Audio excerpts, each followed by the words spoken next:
देवी एवं सज्जनों, मैं आपके सामने आत्म परिचय भाग 170 लेकर उपस्थित हुआ हूं। इस परिच्छेद के अंतर्गत महाराज पुरूरवा और उर्वशी की कथा का वर्णन है। महाराज पुरूरवा के पिता महाराज सुद्युम्न हैं। सुद्युम्न के दिवंगत हो जाने पर प्रजा अनुरंजन में तत्पर, गुणी और सुंदर महाराज पुरूरवा राज्य करने लगे। उस रमणीय प्रतिष्ठानपुर में सर्वधर्मज्ञ तथा प्रजा की रक्षा में तत्पर राजा पुरूरवा ने सभी के द्वारा आदरणीय राज्य किया। उनकी राज्य मंत्रणा अच्छी तरह से गुप्त रहती थी और उन्हें दूसरे राज्यों की मंत्रणाओं का भली भांति ज्ञान रहता था।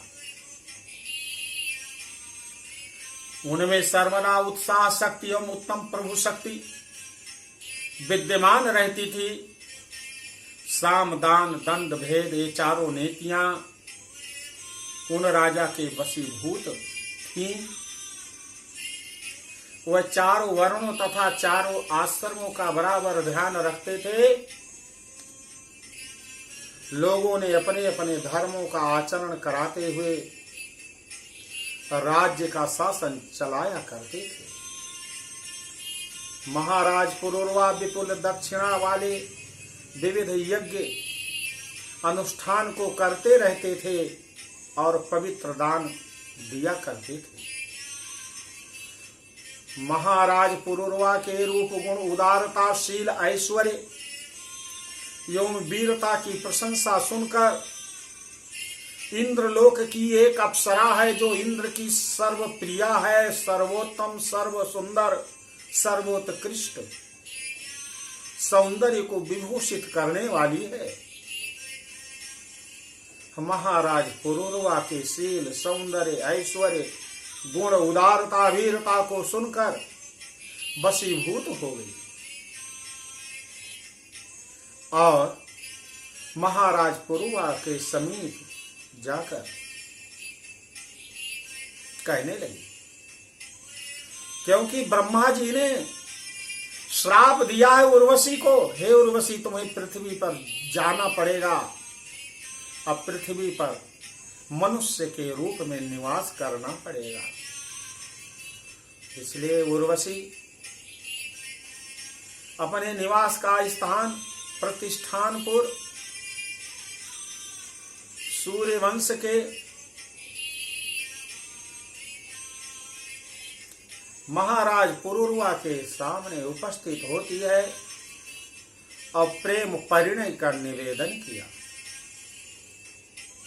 उस मानिनी ने उस राजा के गुणी,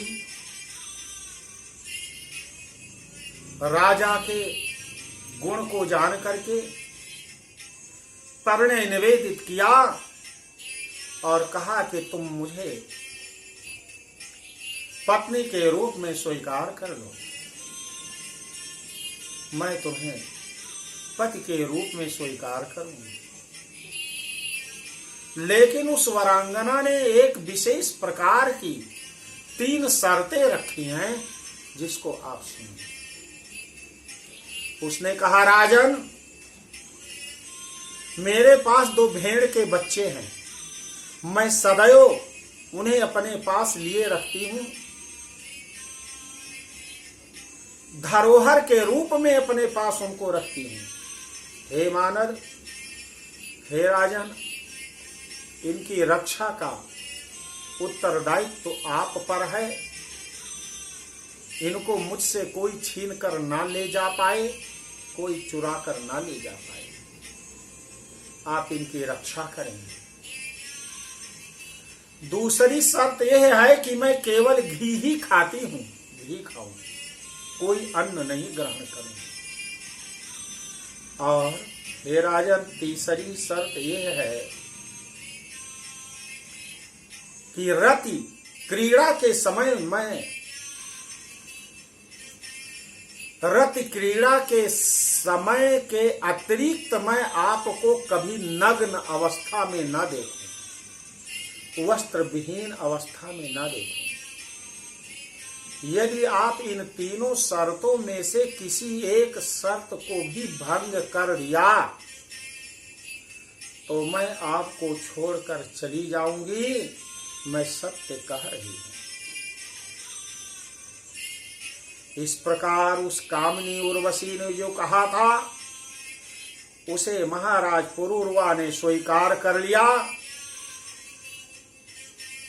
और उधर उर्वशी ब्रह्मा जी के शाप से उद्धार पाने की इच्छा से राजा पुरूरवा को प्रतिज्ञाबद्ध करके उन्हीं के महल में रहने लगी, उन्हीं के महल में रहे।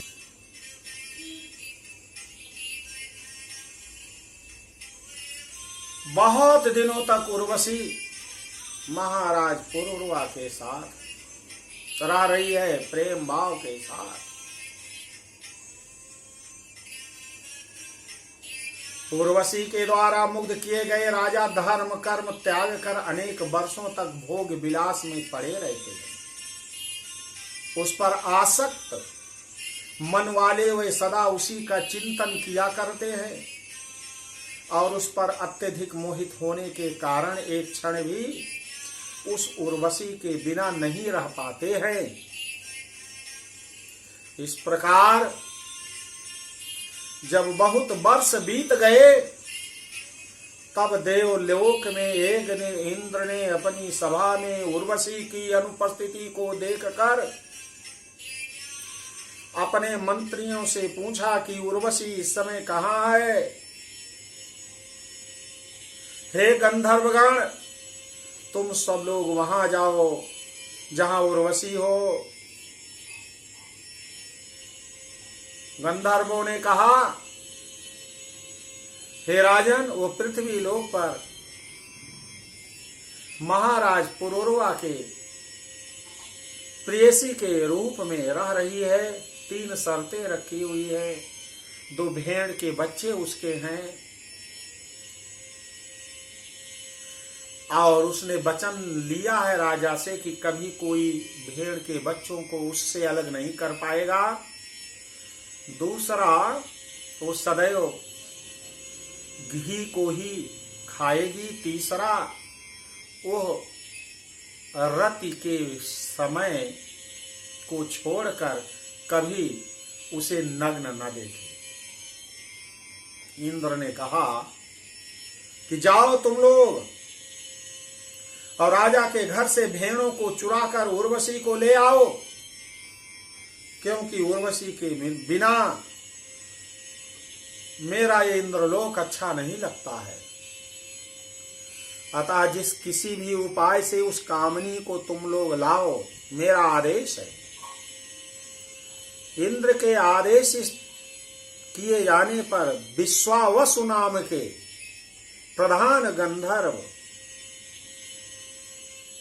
रात्रि में वहां से इंद्रलोक से पृथ्वी लोक पर राजा पुरूरवा की राजधानी में आता है, उसके महल में जाता है और घनघोर अंधकार में राजा पुरूरवा को विहार करते देख उन दोनों भेड़ों को चुरा लेता है। तब आकाश मार्ग में जाते हुए चुराए गए वह दोनों भेड़ जोर से चिल्लाने लगते हैं।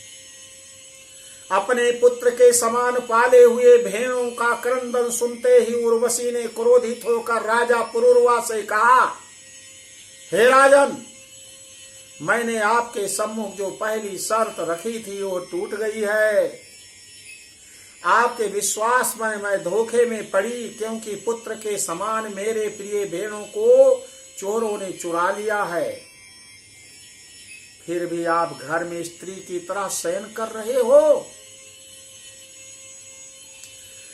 अपने को वीर समझने वाले नपुंसक इस अधम स्वामी के द्वारा मैं नष्ट कर दी गई। सर्वदा प्राणों के समान मेरे दोनों भेड़ अब चले गए। उर्वशी के ऐसे दुख को देखकर राजा उठ बैठा। वह विलाप कर रही है। प्रेम में आसक्त राजा पुरूरवा के चोरों के पीछे नग्न अवस्था में तुरंत बिस्तर से उठकर दौड़ पड़ा। उसी समय गंधर्वों द्वारा वहां राजा के भवन में बिजली चमका दी गई, जिसके कारण वहां से जाने की इच्छा वाली उर्वशी ने राजा को नग्न देख लिया। गंधर्व उन दोनों भेड़ों को वहीं मार्ग में छोड़कर भाग गए। थके और नग्न राजा भेड़ों को लेकर अपने घर महल में चला आया। तब वह उर्वशी को वहां से गई हुई देखकर अत्यंत दुखी होकर विलाप करने लगे और लज्जित हुए। पति को नग्न देखकर वह सुंदरी उर्वशी चली गई थी। व्याकुल, लाचार, काम से मोहित तथा एकमात्र उर्वशी के आसक्त चित्त वाले राजा शोक तथा क्रंदन करते हुए देश देश में भ्रमण करने लगे। इस प्रकार समस्त भूमंडल पर भ्रमण करते हुए उन्होंने उर्वशी को कुरुक्षेत्र में देखा। उसे देखते ही प्रसन्न मुख वाले नृपश्रेष्ठ राजा पुरूरवा ने मधुर वाणी में कहा, हे प्रिय, ठहरो ठहरो। हे कठोर हृदय, मैं अब भी तुम पर आसक्त हूं, मैं तुम्हारे बस में हूं, अतः मुझ निरपराधी पति को तुम मत छोड़ो। हे देव, जिस शरीर से तुमने इतना प्रेम किया था, जिसे तुमने यहाँ तक खींच लिया है, वह शरीर आज यहीं गिर जाएगा। हे सुंदरी, तुम्हारे द्वारा त्यक्त इस देह को भेड़िए और कौवे खा जाएंगे। इस प्रकार विलाप करते हुए दुखित, दीन, थके हुए, कामातुर और अत्यंत लाचार राजा पुरूरवा से उर्वशी कहने लगी। उर्वशी बोली, हे राजेंद्र, आप मूर्ख हैं, आपका ज्ञान कहाँ चला गया। हे पृथ्वीपते, भेड़ियों के समान स्त्रियों की किसी से मित्रता नहीं होती, अतः राजाओं को चाहिए कि वह स्त्रियों और चोरों पर कभी भी विश्वास न करें। अब आप अपने घर जाइए, सुख भोगिए और मन में किसी प्रकार की चिंता मत कीजिए। इस प्रकार अत्यंत विषयासक्त होने के कारण उर्वशी के समझाने पर, ज्ञान दिए जाने पर राजा को ज्ञान नहीं हुआ। उस स्वेच्छाचारिणी अप्सरा के स्नेह में जकड़े रहने के कारण उन्हें अपार दुख हुआ। सूत जी कहते हैं, हे मुनिजन, इस प्रकार मैंने उर्वशी के महान चरित्र का वर्णन आप लोगों को संक्षेप में दिया, जो वेद में विस्तार पूर्वक वर्णित है। महाराज पुरूरवा को दुखी देखकर राजगुरु वशिष्ठ जी आते हैं, पुरूरवा को समझाते हैं, दिव्य ज्ञान दिया। उनका मन आराध्य की ओर परिवर्तित कर दिया और कहा, आदि शक्ति माता भगवती की शरण में जाने से ही पुरूरवा तुम्हें शांति मिलेगी, तुम्हारी सदगति होगी। इसलिए आप आदि शक्ति माता भगवती के देवी भागवत महापुराण को आज सुनिए, मैं तुम्हें सुनाऊंगा। और इस प्रकार देवी भगवती के महापुराण को, देवी भगवती के महापुराण को राजगुरु वशिष्ठ जी ने पुरूरवा को सुनाया और उनका चित्त तथा मन शांत हो गया।